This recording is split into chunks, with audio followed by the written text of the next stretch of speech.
Hi friends, welcome to kitchen marshmallows. இன்றைக்கி நம்ம சேனலில் கேரளா ஸ்டைல் மீன் குழம்பு தான் பண்ண போகிறோம். வாங்க எப்படி பண்ணலான்னு பார்க்கலாம். இதுக்கு நான் சின்ன வெங்காயம் ஒரு 5-6 சின்ன வெங்காயம் தட்டி எடுத்து வச்சுருக்கேன். பச்சை மிளகாய் 4 பச்சை மிளகாய் கீறி வச்சுருக்கேன். ஒரு தக்காளி, இஞ்சி பூண்டு பேஸ்ட்டு, கருவேப்பிலை, அப்புறம் குடம்புளி அது நல்லா வாஷ் பண்ணி தண்ணியில் ஊற வச்சுருக்கேன். தாளிக்கிறதுக்கு தேங்காய் எண்ணெய், கடுகு, மிளகாத்தூள், மல்லித்தூள். மிளகாத்தூள் 3 டேபிள் ஸ்பூன் எடுத்திருக்கேன். எனக்கு காரம் ரொம்ப பிடிக்கும் மீன் குழம்புக்கு, அதனால கொஞ்சம் அதிகமாக எடுத்திருக்கேன். மல்லித்தூள் 1 டேபிள் ஸ்பூன் தான் எடுத்திருக்கேன். அரை டீஸ்பூன் மஞ்சள் பொடி, தேங்காய் பால், அரை மூடி தேங்காயில் 1 கிளாஸ் தண்ணி விட்டு நல்லா கெட்டியான பாலாக அரைச்சி எடுத்து புளிஞ்சு வச்சுருக்கேன். அப்புறம் 2ஆம் பால், அது கொஞ்சம் தண்ணி ஜாஸ்தியாக விட்டு அதை அடித்து அது 1 கிண்ணம் அளவுக்கு அதை எடுத்து வச்சுருக்கேன். அப்புறம் தாளிக்கிறதுக்கு வெந்தயம், தேங்காய் எண்ணெய். ஓகே, வாங்க வீடியோக்குள்ளே போகலாம். ஓகே, இப்போ ஒரு மஞ்சட்டி அடுப்பில் வச்சுருக்கேன். கேரளா மீன் குழம்புனாலே மஞ்சட்டி தான் ஸ்பெஷல். கேரளாவில் எல்லாம் மீன் குழம்பு மஞ்சட்டியில் தான் வைப்பாங்க. அதனால் நானும் இன்றைக்கி மஞ்சட்டிலே வைக்கிறேன். சட்டி காயட்டும்.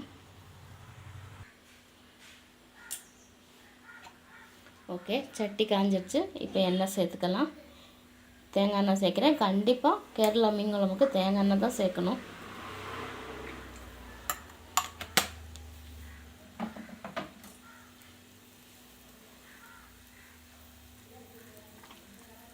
எண்ணெய் காயட்டும்.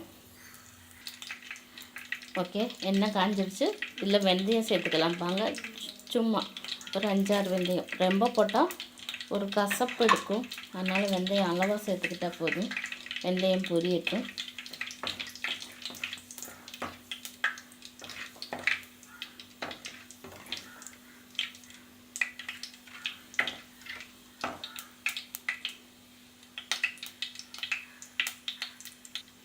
இப்போ வெந்தயம் பொரிஞ்சிருச்சு.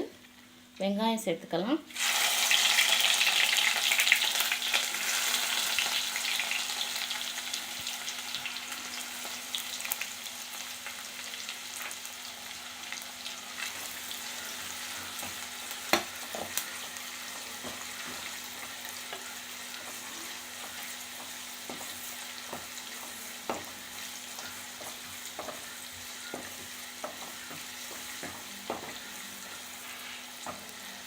அப்புறம் பச்சை மிளகாய் சேர்த்துக்கலாம்.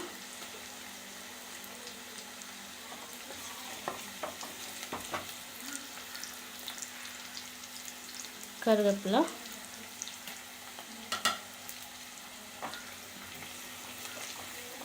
இதெல்லாம் சேர்ந்து நல்லா வதங்கட்டும். ஓகே, இப்போ வெங்காயம் ஓரளவுக்கு வதங்கிடுச்சு. இப்போ தக்காளி சேர்த்துக்கலாம்.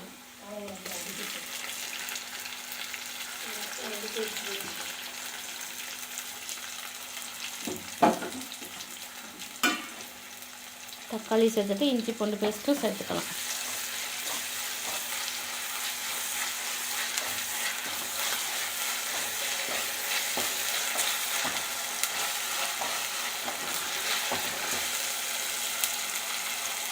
நல்லா வதங்கட்டும்.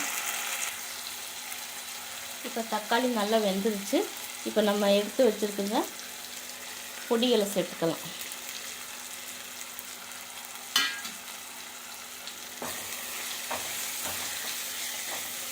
பொடி சேர்க்கையில் அடுப்பை சிம்மில் வச்சுக்கோங்க, கரைஞ்சி போயிடும். அப்புறம் டேஸ்ட் நல்லா இருக்காது.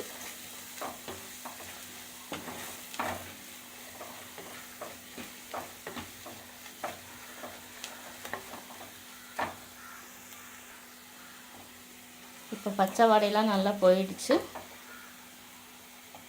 இப்போ நம்ம எடுத்து வச்சுருக்கிற தேங்காய் பால், 2ஆம் பால், அதை சேர்த்துக்கலாம்.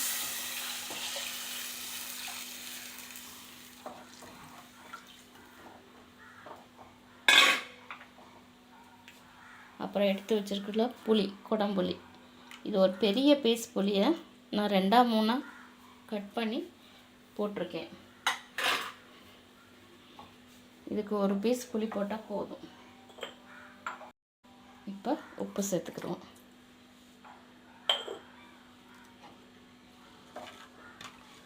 இப்போ நல்லா கொதிக்கட்டும்.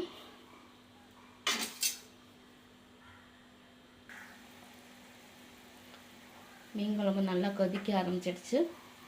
இன்னும் கொஞ்சம் நேரம் கொதிக்கட்டும், அப்புறம் மீனை போட்டுக்கலாம். ஓகேங்க, இப்போ நல்லா கொதிச்சிருச்சு. இப்போ மீனை சேர்த்துக்கலாம்.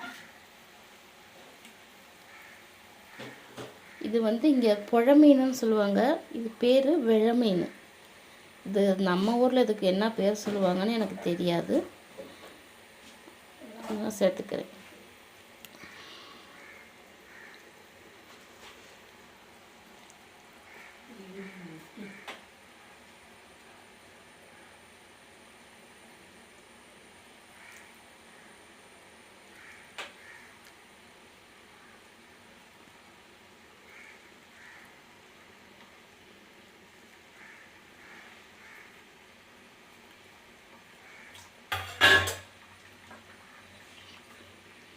இப்போ ஒரு கிண்டி விட்டுக்கிடுவோம். நம்ம இப்போ தான் இதில் கரண்டி போட முடியும், அதுக்கப்புறம் கரண்டி போட முடியாது. நல்லா கிண்டி விட்டுக்கோங்க, மீன் உதிர்ந்து வந்துடும்.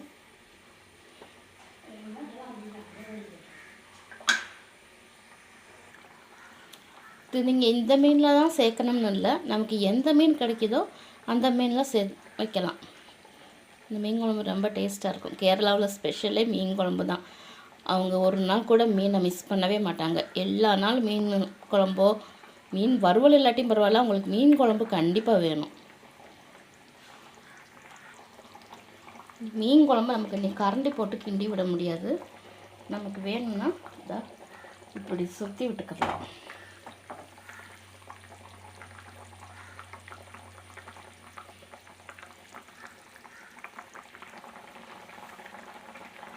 ஓகே, இப்போ மீன் நல்லா கொதிச்சிச்சு, நல்லாவும் வெந்துடுச்சு. இப்போ அடுப்பை சிம்மில் வச்சுட்டு நம்ம அந்த ஃபஸ்ட்டு எடுத்து வச்சுருக்கிற ஃபஸ்ட்டு கெட்டியான தேங்காய் பால் அதை சேர்த்துக்கலாம்.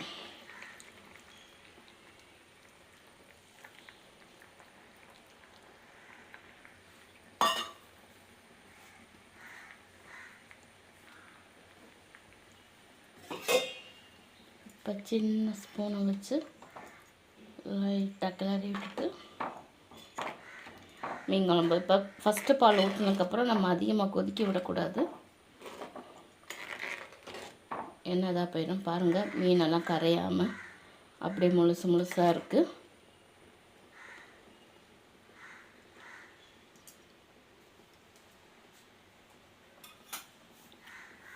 சின்னதாக கொதி வரவும்